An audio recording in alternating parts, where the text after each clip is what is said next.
Hi, it's Adam from TheEndStep.com here with Conley Woods Mono Black Deck. I've been thinking about a Mono Black Deck for a while. Mainly I was working on with white, but it just wasn't quite getting there on paper. And then Conley showed up with his deck to the Pro Tour and did quite well with it. So I'm going to give it a spin today.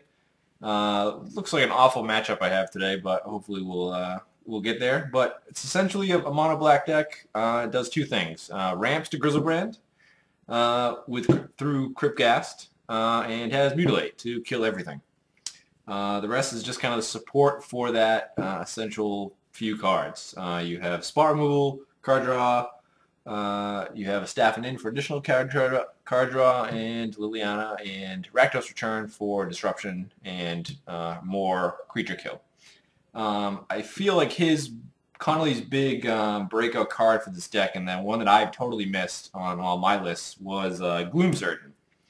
It does exactly what you want in this deck. It blocks really well against all the creature decks right now. A lot of the creatures are 2 toughness, with everybody playing like a bunch of grizzly bears with Burning Tree Emissary. And it blocks everything for turns. Like the fact that you get milled because of his ability is pretty irrelevant because you're playing mostly 4s. So if you lose a Grizzlebrand to the mill, it's not that big a deal. You have plenty more to come. And just preserving your life total is really important because this end game is much more important. The additional thing that he provides is, along with Vampire Nighthawk, he provides a speed bump for those aggro matchups that they have to waste removal on because they don't traditionally want to overextend into you because once they see your swamp mana base, they realize you have Mutilate. So they realize you're playing control, and if they overextend into Mutilate, then they're just going to lose. So they kind of want to go smaller, but then these guys provide so much blocking for you, so much problematic stuff for them that they have to waste removal on them to get anywhere in the game. And once they do that, then Cryptgast comes down and they don't have the removal anymore. So if you get to untap with a Cryptgast, it's going to be pretty crazy. Even if you don't have the Grizzlebrand to follow it up, you might have a Staff and In or a crazy big Rakdos Return or just a couple card draw spells to get to something else. The Extort's pretty relevant because he gives you so much mana, it's just an additional sink for you to go to. The mana base is very straightforward. It's 17 swamps, 4 more swamps in Blood Crypt, and the Dragon Skull Summit. So this red splash is very light. It's only for Rakdos Return and Dreadbore main deck, and then a few cards in the sideboard. So the nice thing is you don't have to have a painful mana base. All your stuff comes into play untapped. It seems like a pretty fun deck. I'm looking forward to playing it. I wish I was playing against an aggro deck to smash it, but we'll see what we can do against Omniscience. We'll pause and come back to the sideboard.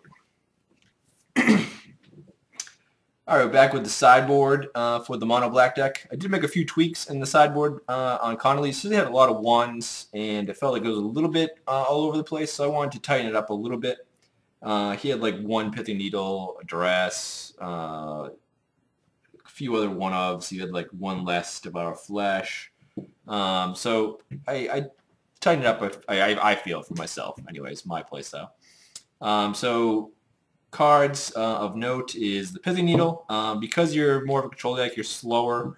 Like Nymphia Draw on the Yard's a big problem for this deck, so this is just the best possible answer you have for that. Slaughter Games is to break up anything that you can't deal with, which is pretty much any non-creature thing, any kind of combo deck, because Black obviously has issues with Planeswalkers and enchantments and artifacts, so this and this is to solve that problem. The additional creature removal is for specifically stuff with hexproof, like Geist of Saint Traft. Duress is for any control deck. Basically, you just need to resolve a Grizzlebrand and get in a few attacks, and then he becomes a better Sphinx's Revelation because he just becomes whenever you want cards. So if you can get the Grizzlebrand down, Duress will help you there. The Olivia is for any of the green aggro decks. You can just overtake the board right away. The red ability on her is going to be a little bit harder to use. You're not going to be able to just like machine gun down everything because you don't have that many red sources. But the stealing is going to be really relevant. So as long as you have one red source, you can shoot and steal, and then you do that one time, and you should be pretty far ahead. And then Underworld Connection is an additional card draw for the control matchups when you need to get grindy, because it's nice to have a constant card draw instead of just to the Sign-In Bloods in the main deck.